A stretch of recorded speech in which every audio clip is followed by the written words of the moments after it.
I wish to have an open marriage from now on," my spouse declared. I mentioned that it began half a year ago. She appeared perplexed. "For you," I added. "The pictures are with me." Her expression fell.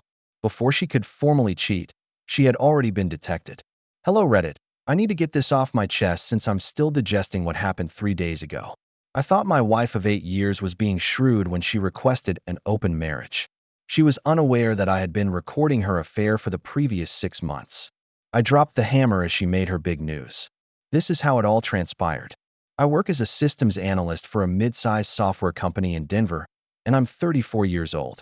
Excellent pay, a consistent job, and I've always been the responsible kind that makes plans in advance and maintains thorough records of everything. Sarah, my 31-year-old wife, works in marketing for a downtown boutique company. We have been together for 10 years and married for 8. I believed we had a strong relationship for the majority of that time. Sarah has always been gregarious and extroverted, the kind that brightens any space she walks into and is easy to become friends with. Being more of an introvert, I like to spend my time at home reading or doing my woodworking hobbies in the garage. We used to make jokes about how well we balanced one another. I would provide her with a peaceful space to rest when she needed it, and she would drag me along to social gatherings and parties. The initial years of marriage were quite wonderful. In 2014, we got together at a friend's cookout. She was accompanied by a colleague. The host had burned the first batch of burgers, so I was the one working the grill. Sarah approached and began making fun of my grilling method, which sparked a 3-hour discussion about everything from travel to food to our professional aspirations. The original plan for our first date was coffee, but it ended up being dinner, followed by a stroll through the downtown area and drinks at a dive bar she knew. We shut down the place and discussed our wildly disparate childhoods, literature, and movies.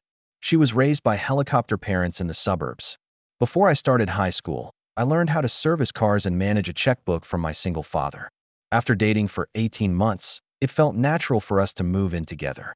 While I provided her with security and someone who genuinely listened when she shared her day, Sarah added vitality and spontaneity to my regimented environment. We praised one another's accomplishments and complimented one another's shortcomings. During a weekend camping trip at Rocky Mountain National Park, the proposal was made. After months of planning, I finally discovered the ideal location with a view of Bear Lake, carrying the ring in my backpack for 3 days. After Sarah sobbed and said, "Yes," we spent the remainder of the weekend making plans for the future. She desired the usual wedding, home, children in the near future, and everything else. 6 months after the engagement, we used my grandfather's fortune as the down payment to purchase our home in a respectable area. While I took care of the tedious tasks like home inspections and mortgage paperwork, Sarah chose the paint colors and furnishings. Sarah complained that the house was too empty without a dog, so we got our golden retriever, Max, from a nearby shelter. Sure, there were difficulties in the early years of marriage, but nothing that seemed insurmountable. Sarah had a challenging yet fulfilling career in marketing. I had a solid, well-paying career in IT. We divide up the housework rather evenly. She was in charge of interior design and social planning. I oversaw household upkeep and finances. Together, we seemed to be creating something substantial. In retrospect, I can identify the exact moment when things began to change. Sarah was promoted to senior marketing coordinator approximately 18 months ago. Longer hours, more travel, and a lot more networking events were all part of the new role. I was initially pleased for her. She had put in a lot of effort to earn the promotion, and the pay increase was significant, nearly $15,000 more annually. However, a new social group and new pals accompanied the new employment. She began to go out more frequently. Happy hours with coworkers, industry events, and client dinners. At first, I didn't mind. Sarah had always prioritized her profession, and part of her employment was networking. I would simply hang out with Max or work on projects in the garage when she would arrive home late or have business activities over the weekend. Slowly, the red flag appeared. Sarah started to work much harder at looking nice. Expensive salon visits, additional gym time, and new outfits. She would dismiss my compliments about how nice she looked, claiming that she had to look professional for work. All right, she seemed to be dressed up for someone else, though. Her exercise regimen also changed. She used to visit our local gym 3 times a week, but all of a sudden, she joined this fancy, twice-priced fitness club downtown. When I asked about the cost, She said it was because of the improved networking chances. There are a lot of prospective customers out there. The phone activity followed. Sarah's phone had always been a part of her, but all of a sudden it was stuck to her hand. When some notifications came in, she would take it to the restroom, hold it face down while eating, and smile secretly. She would hastily close whatever she was looking at or tilt the screen aside when I looked over while she was messaging. The way she began discussing work was the most striking clue. Prior to the promotion, Sarah would come home and share with me her day's events, including the clients she had met, the campaigns they were working on, and workplace rumors about her coworkers. Following the promotion, she started telling evasive and ambiguous stories. "You wouldn't be interested in boring client stuff or just meetings," she would say. She would become defensive when I asked specific questions about her projects or coworkers. "Why are you questioning me about my job?" She would lose her temper. "When I get home, I don't want to give you a rundown of every meeting. I just want to unwind." There is also an increase in business travel.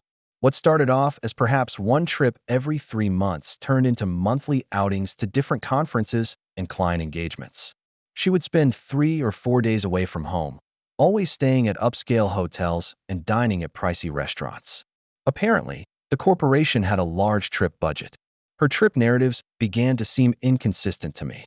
Her social media would display a sunset photo that didn't look like Arizona, even though she had said that she was in Phoenix for a conference.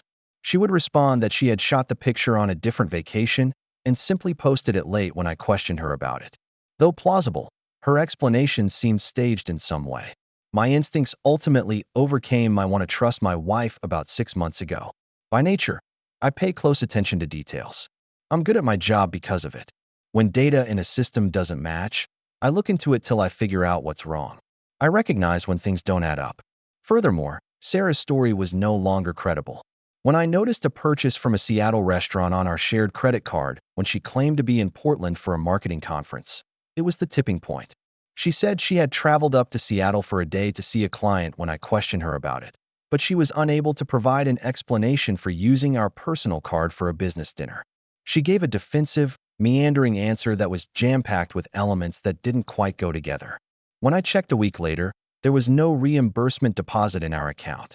When I brought it up, Sarah said the client was processing the paperwork and it would appear eventually, but it never did. That night, I made a decision that likely saved my financial future. The client insisted on paying, but their card was declined, so I covered it, and they'll reimburse me, she said, avoiding eye contact. I found Jackson, a former police officer who became a private investigator, through a friend who had used him during his own tumultuous divorce. Jackson specialized in marital investigations and was professional, discreet, and costly, but well, worth the money for peace of mind. I told him, "I need to know if my wife is having an affair," during our first meeting at a downtown coffee shop. I don't want to sound paranoid, but things don't add up. He asked the right questions about Sarah's schedule, behavior changes, and travel patterns, and he didn't make me feel crazy for wanting proof before confronting her. "Trust your instincts," he said, adding that if something feels off, there's usually a reason. Jackson, who was in his 50s, was methodical, gray-haired, and had been doing this work for 15 years. Jackson explained his process. The subconscious picks up on changes in routine, body language, and emotional availability. Most spouses know something's wrong before they admit it to themselves. The subconscious picks up on changes in routine, body language, and emotional availability. He would begin with basic surveillance, following Sarah after work, recording her activities during alleged business trips, and looking through public records for restaurant and hotel reservations. If he found evidence of an affair, he would gather enough proof to be legally useful. "The goal is truth," Jackson said. "The investigation took about 3 weeks to confirm what I already suspected. Either you're right, and you'll need solid evidence for whatever comes next, or you're wrong, and you can work on rebuilding trust in your marriage." Jackson provided detailed reports with timestamps, photos, and documentation that painted a clear picture of Sarah's double life, which included frequent romantic getaways to nice hotels for business purposes and an affair partner, Derek Chun, a 28-year-old marketing director at a rival firm, whom she had met at an industry conference 8 months prior. Jackson gave me all the documentation I would need in the event that things went wrong, including pictures of them holding hands as they entered hotels, receipts from high-end restaurants, and even surveillance footage of Sarah entering Derek's building and staying there until the next morning. The late nights at the office were dinner dates and overnight stays at his apartment. During our last meeting, Jackson explained, "Your wife has been careful, but not careful enough. She uses different locations and varies her routine, but there is a pattern: Tuesday and Thursday evenings at his apartment, monthly weekend getaways, and long lunch breaks on Fridays. She believes she is being discreet, but routine is routine." The most damning evidence was a series of surveillance photos showing Sarah and Derek walking hand in hand through downtown, sharing intimate dinners at romantic restaurants, and kissing in parking garages. One particularly distressing picture showed Derek giving Sarah a piece of jewelry, an expensive-looking necklace that she later claimed was a bonus gift from her company. I sat in my car outside Jackson's office looking through the evidence package, and something cold settled in my chest. Not anger exactly, more like disappointment mixed with relief, as I looked at the pictures of Sarah and Derek acting like a couple on vacation, including romantic dinners, walks along the waterfront, and kisses in front of the Golden Gate Bridge. Sarah had told me she was attending a 3-day conference. Jackson also provided financial documentation, including gas station charges near Derek's apartment on days she allegedly never left downtown, hotel bookings that corresponded with her business trips but at luxury properties far beyond what her company would approve, and credit card statements showing charges at romantic restaurants on nights Sarah claimed to be working late. "I'm disappointed that my marriage was a lie, but relieved to finally have answers," Jackson said of the financial trail. "She has been using marital assets to finance this relationship for months, which is crucial for any future divorce proceedings." One receipt in particular hurt: a $300 purchase at Victoria's Secret on the day she claimed she was too exhausted to attend our anniversary dinner. Apparently, she had the energy to shop, but not to celebrate 8 years of marriage with her husband. When I returned home that evening, Sarah was in an exceptionally positive mood. "How was the conference?" I asked to test the waters, and she said, "Really productive," without looking up from the stove. "Made some great connections." She was humming while preparing dinner, wearing a new dress I hadn't seen before, her hair styled professionally, and she had that glow people get when they're happy about something. The ease with which she lied to me was almost impressive. Here I was sitting on photographic proof of her romantic weekend with another man, and she was casually making up a story about professional networking, including details about alleged presentations she had attended and business cards she had gathered. "Meet anyone interesting?" I pressed, curious to see how far she would take the story. "I think it will help with the Johnson account." She was setting the table now, still not looking at me, and there was this presentation on social media marketing trends that was actually pretty insightful. I nodded along, knowing that she had spent the weekend in Derek's hotel room, not in conference rooms, learning about marketing trends. That night, I didn't confront her. Instead, I called my lawyer. "Oh, you know, the usual crowd, a few potential clients, and some vendors pitching new services." I made an appointment for the next day and brought Jackson's evidence package with me, as I knew David Walsh handled the legal work when we bought our house, and that he also handled divorce cases. "This is pretty comprehensive," David said, looking through the photos and documentation, adding that even though Colorado is a no-fault divorce state, infidelity can still affect alimony and property division, particularly if marital funds were used to finance the affair. "The house was in both our names, but I'd made the down payment with inheritance money from my grandfather," David said. "And since Sarah spent most of what she earned, the evidence of her affair would be crucial in protecting my assets.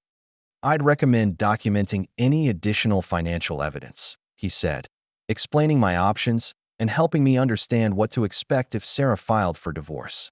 In order to maintain the appearance of a normal marriage, I spent the next 3 months quietly building my case, documenting every suspicious charge on our credit cards, tracking Sarah's whereabouts using the Find My iPhone feature we'd always shared, and having Jackson continue surveillance on key dates.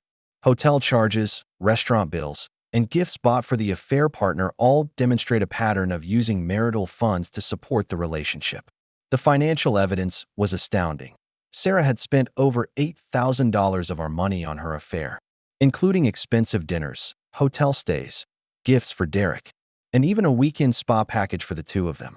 I made a thorough spreadsheet that tracked every expense related to the affair, including dinner at Leonard, $247, a weekend at the Ritz-Carlton, $800, and Tiffany jewelry, $450. The totals painted a devastating picture of financial and emotional betrayal. Sarah's behavior became even more unpredictable during this period, as she began to pick fights over trivial matters, criticize my hobbies and appearance, and make comments about how we had drifted apart and had different desires. According to the articles I'd been reading, this was classic affair behavior, and she was attempting to defend her actions by redefining our marriage as essentially flawed. She would also make disparaging comments about my weekend woodworking projects. "Are you still in the garage playing with your toys?" She would dismissively declare, "This place is so boring." Or she would critique my dining choices when we went out to supper. "Try going somewhere with more atmosphere, won't you?" When we were watching a romantic comedy about a couple rekindling their relationship, Sarah made the most offensive remark. "That's so unrealistic," she exclaimed. "People don't just magically fall back in love." This was an uncommon event by this time. You outgrow people sometimes. She also started giving away that she didn't want to live with regrets and was open to trying new things. She mentioned over a meal with friends that some couples experiment with non-monogamy and that it's more honest than regular marriage. Our buddies chuckled uneasily, but I ignored the remark as proof of her mental trajectory. I pretended to be uninformed, giving her the impression that I didn't understand her true meaning. In my mind, the strategy was taking shape. Allow her to initiate contact before disclosing my knowledge. Sarah returned home one October evening with shopping bags from upscale establishments. I saw jewelry I had never seen before, expensive gowns, and new underwear. She said the purchases were investments for her profession when I questioned her about them. She modeled a garment that likely cost more than our monthly grocery budget and remarked, "I need to look the part." In marketing, image is crucial. She was unaware that I had previously seen pictures of her having dinner with Derek the previous week, wearing that exact dress. She smelled like someone else's fragrance when she got home one more evening. She said she had been saying farewell to co-workers after a work happy hour when I brought it up. She chuckled. "You know how touchy-feely marketing people are, but I could smell the aroma." Derek was wearing the same pricey cologne that Jackson had captured on camera. The lies were getting more complex and frequent. Her location on Find My iPhone would show her at Derek's place, despite her assertion that she was working late. She would immediately shift the topic when I mentioned seeing her location, saying she had stopped by a colleague's residence to work on a project. Her claim of food poisoning on a Saturday, which ruined our plans to see my dad, was one of her most audacious lies. Jackson's surveillance instead captured her and Derek having a romantic lunch at a fancy downtown restaurant. She claimed to be feeling better and was freshly dressed and showered when I brought her soup for her illness at home. The altercation took place in early November on a Saturday night. Ironically, Sarah showed up in the doorway, looking anxious but determined, when I was in the garage building a bookcase for her office. She said, "Can we talk?" I put down my tools and accompanied her into the living room, saying, "I want to talk about something important." She started speaking without hesitation, demonstrating that she had practiced her remarks. She started by saying, "I've been thinking a lot about our relationship lately, while sitting on the couch top. After 10 years of dating and 8 years of marriage, I feel as though we've reached a stalemate." I nodded while maintaining a neutral look. "What sort of rut then?" "David, we're young. We got married young, and I occasionally question whether we lost out on experiences because of our early marriage." Now she was gesticulating as she spoke, getting up to her theme. Even though I knew exactly where this was going, I said, "What are you suggesting?" "I love you, but I think we need to explore other connections to really appreciate what we have." Sarah inhaled deeply. "I want to start experimenting with an open marriage right now." We remain wed.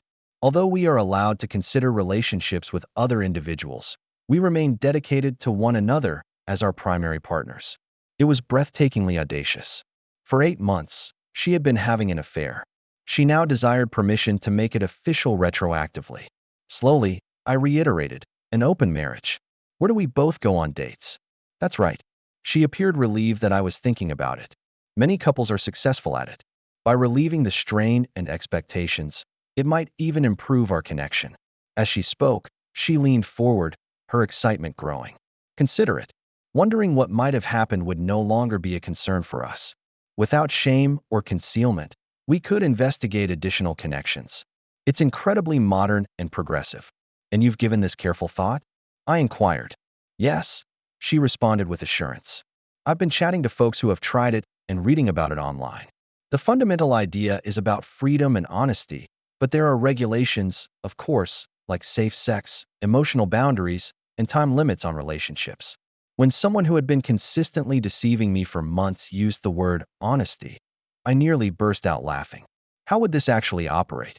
I went on. Would we discuss our previous relationships with one another? Sarah rehearsed this portion and said explicitly that we would need to set boundaries. We may not talk about specifics, but we are forthright about when we are with other people. Total openness. Total openness. From a woman who had spent 8 months concealing an affair. I reclined in my chair and looked at her face. The idea of making her affair legitimate made her nearly glow. After 8 years of marriage, the woman I was with was requesting permission to openly cheat. Interesting, I finally said. However, Sarah, I have some news for you. Her smile wavered a bit. What news? Your open marriage actually began 6 months ago. She appeared perplexed. For you, what do you mean? I explained. The pictures are with me. Sarah's face was so rapidly depleted of blood that I was afraid she might faint. What photos? She said after opening and closing her mouth multiple times. I took out my phone and opened the folder containing some of Jackson's surveillance photos. I swiveled the screen in her direction, displaying the picture of her and Derek sharing a kiss outside his apartment complex. Calmly, these photos, I said, and roughly 100 others that chronicle your 8-month affair with Derek Chin. Sarah's hands were shaking as she gazed at the phone screen. Where did you purchase these? How was your private investigation? Hired him 3 months ago, I said, when your narrative ceased to make sense. As it happens, my intuition was correct. I slid to a different picture. This image shows Sarah's hand covering Derek's across the table at a private meal. This was taken in Seattle at a restaurant that most clearly doesn't host business conferences, but it was from your purported Portland conference. I resisted her attempt to take my phone. Allow me to explain, David. Describe what? How come you have been deceiving me for 8 months? How have you been sulking and dining on your guy with our money? How did you justify your already existing affair by requesting an open marriage? I showed her another picture. The pricey necklace, she said, was a bonus gift from her employer was given to her by Derek. I guess this also recently happened. Tears began to fall from her eyes. Derek, it's not what you think. And that simply happened to me. I didn't intend for things to go this badly.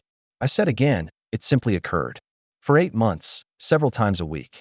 On work visits that turned into romantic retreats, I funded restaurants and paid for lodgings. I moved on to another picture. Derek and Sarah appear content and at ease as they leave a spa. You informed me last month that you were unable to accompany me to see my dad because you had food sickness. She was crying more intensely now.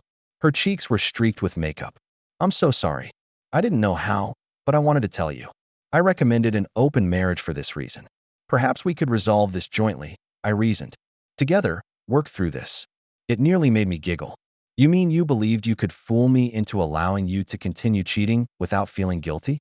No, it isn't. She no longer noticed the sound. I cherish you. I love you despite my error. I give you financial security, which you like. I made the correction. You don't love me, even though you adore the mansion, the security, and the way of life. You wouldn't have spent most of this year screwing another man if you had. She was wearing my anniversary present when I showed her one more picture of the two of them in San Francisco, sharing a kiss in front of the Golden Gate Bridge. During your marketing conference, this occurred. You seem to have gained a lot of knowledge about establishing connections. Sarah sobbed as she fell back onto the couch. I didn't mean to offend you. Work was difficult. Derek was very charming, and I was perplexed. Stop, I firmly stated. Don't use excuses to disparage my IQ. For 8 months, you kept making the same decision. You decided to finance your affair by lying, cheating, and stealing from our marriage. I got up and made my way to the garage. Tonight, I'll be sleeping in the guest room. You can begin your search for a lawyer tomorrow. Hold on. Sarah leaped to her feet and followed me. This is something we can resolve. I'll break up with Derek. We can attend therapy. Please don't let this ruin our marriage. I looked back at her. Sarah, I'm not going to ruin our marriage. You completed that task 8 months ago. I'm just formally announcing it. However, we share a past. 10 years together, 8 years married. There must be some significance to that.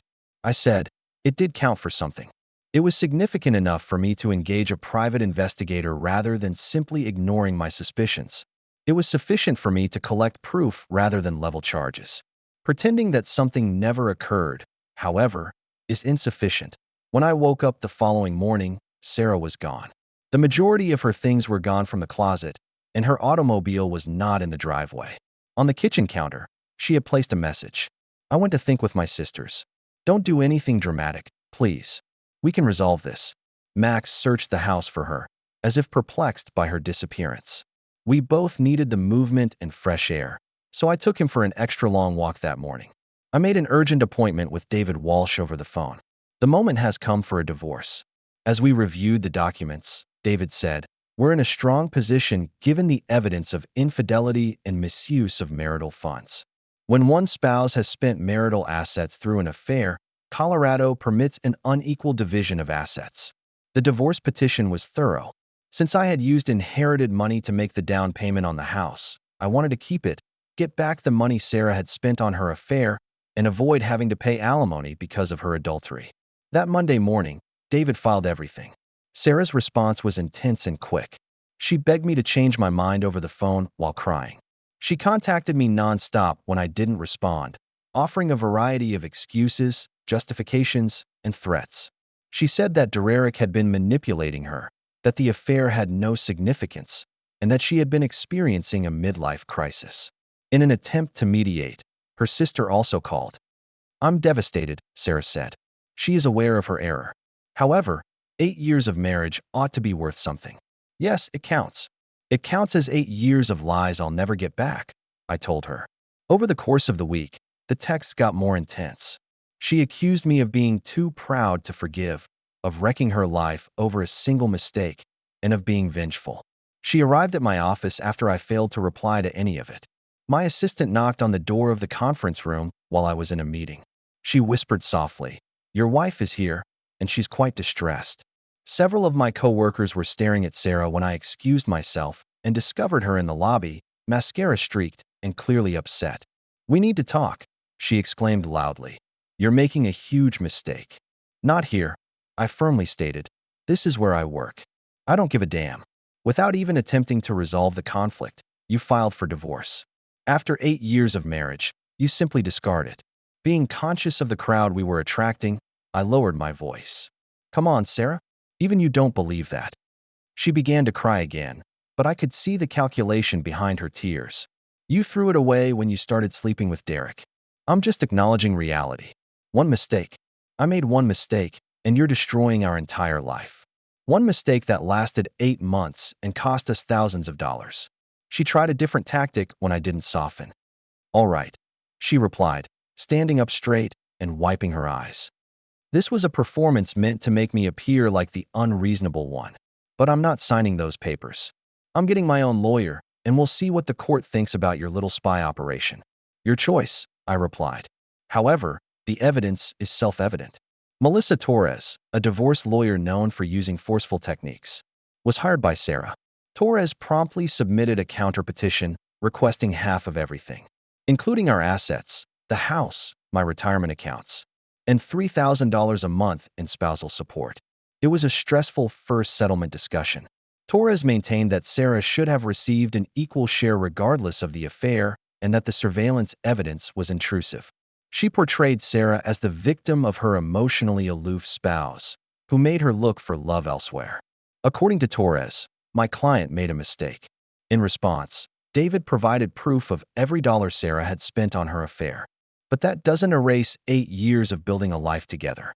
She's entitled to her fair share of the marital assets.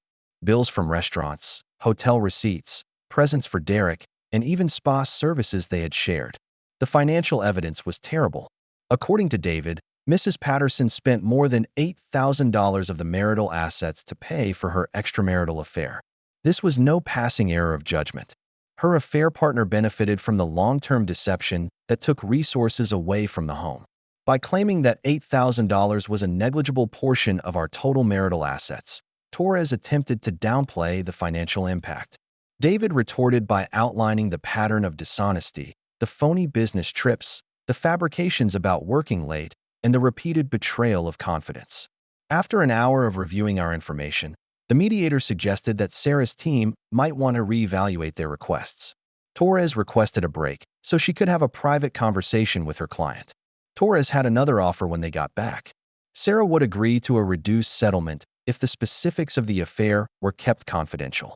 She demanded half the furniture, her car, and $50,000 in cash. No acknowledgement of wrongdoing, but no alimony either. Not at all. I informed David. She is not allowed to steal, cheat, or lie and then bargain to get out of trouble. We turned down the offer and proceeded with the trial. Things became fascinating at that point. Sarah's bank records were discovered to contain information that David's inquiry had overlooked. 6 months into the romance, she had obtained a secret credit card and had been concealing weekend trips, expensive jewelry for Derek, and even a $2,000 watch that she had bought him for his birthday. The balance on the secret card was $12,000. It was all used for expenses associated with the affair. Sarah had been using cash advances from our joint account to fund a checking account I was unaware existed, from which she was paying minimal payments. When we went over the new evidence, David stated, this changes everything. She wasn't merely funding the affair with marital money. She was deliberately lying to you about your financial status and concealing debt. The last nail in Sarah's coffin was the disclosure of the concealed debt. Torres attempted to claim that the covert credit card was Sarah's own debt, but the funding source made it obvious that it was a marital debt. In essence, Sarah had concealed the debt that resulted from her affair after stealing from our joint account to fund it. Torres approached the table at the last settlement session with a totally new mindset. The evidence was overwhelming, and Sarah would only be further humiliated if she went to trial. What are you looking for? Torres questioned David directly. David outlined our conditions. I retain all of the joint assets, including the house and retirement savings. Sarah receives $5,000 in cash, her car, and personal things. Not a fortune, but enough to start again. She receives no alimony and is liable for the whole amount owed on the hidden credit card.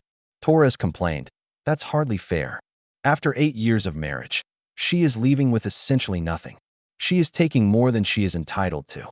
Sarah sat silently through the negotiations, looking defeated.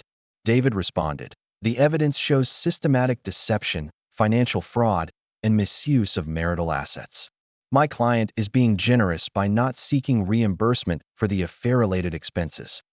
2 months after boldly requesting an open marriage, the lady was suddenly confronted with the possibility of losing everything she had taken for granted. Sarah remarked, I need some time to think. 24 hours, David said. The offer then expires, and the trial is held. The following morning, Sarah signed the settlement agreement. 30 days later, the divorce was formalized. Sarah's departure altered the atmosphere of the house. More tranquil, yet quieter. It had never truly seemed like mine until she left, even though I had lived there for 6 years. Max also seems to notice the shift. He was less nervous and more at ease.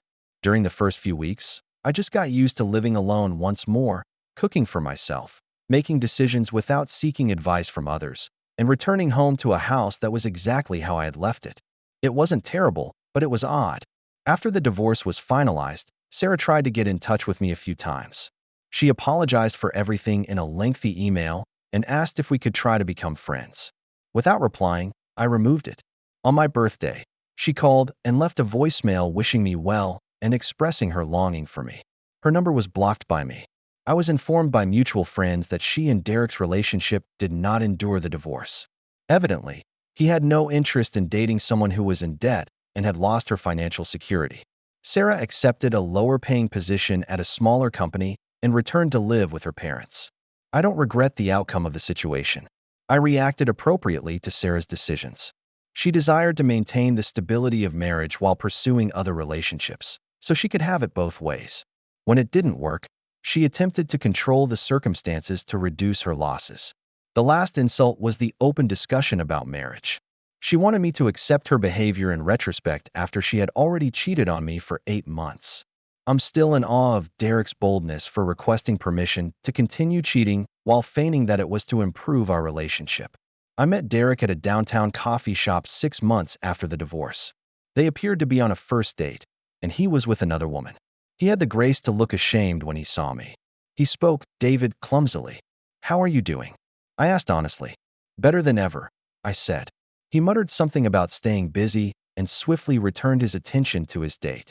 You, he asked. With just moderate enjoyment at the encounter, I grabbed my coffee and walked out. My life is now more straightforward and genuine. I occasionally go on dates, but I haven't yet found someone I'm serious about. I'm not in a rush to be married again, so that's okay. The experience with Sarah taught me to be aware of warning signs and trust my gut. Additionally, I've learned to value my own company. Taking Max on long walks, working on projects in the garage, and spending peaceful evenings at home. In reality, I find satisfaction in these things that Sarah used to call dull. I now own the house. Mine, really. I've added a hot tub to the back terrace, converted Sarah's office into a real workshop, and redecorated to my personal taste. Without having to make concessions or haggle over every choice. It's just the life I desire. This new hype function was just released by YouTube. Press the hype button if this story has captured your attention. It informs YouTube that this video is worthy of going viral and keeps you updated with even more bizarre stories.